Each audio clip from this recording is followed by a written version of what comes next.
कोणत्या, हे बघा 3 उदाहरणं तुमच्या समोर दिलेत.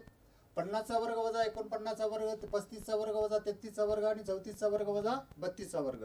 ह्या 2 क्रमावर नैसर्गिक संख्या आहेत, या 2 क्रमावर विषम संख्या आहेत आणि या 2 क्रमावर समसंख्या आहेत.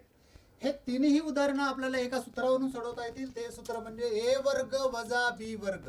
याचा विस्तार काय येईल? एका कंसात ए अधिक बी, दुसऱ्या कंसात ए वजा बी.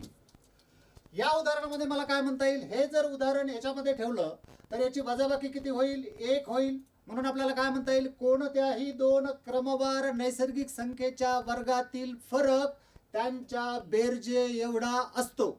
बघा, हे जर गणित आपण इथं ठेवलं तर काय होईल? एका कंसात 50 अधिक 49 आणि दुसऱ्या कंसात 50 वजा 49. या दोघांची बेरीज किती झाली? 99 गुणिले 1.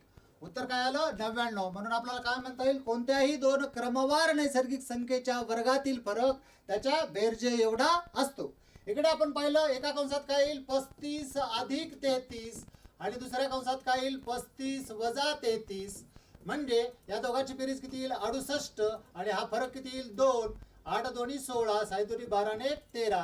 म्हणजे कोणत्याही 2 क्रमवार विषम संख्येच्या वर्गातील फरक त्याच्या बेरजेच्या दुप्पट असतो. आणि तसंच कोणत्याही 2 क्रमवार समसंख्येच्या वर्गातील फरक त्याच्या बेरजेच्या दुप्पट असतो. 66 गुणिले 2. इथं सुद्धा किती उत्तर येईल? 132. ओके, धन्यवाद.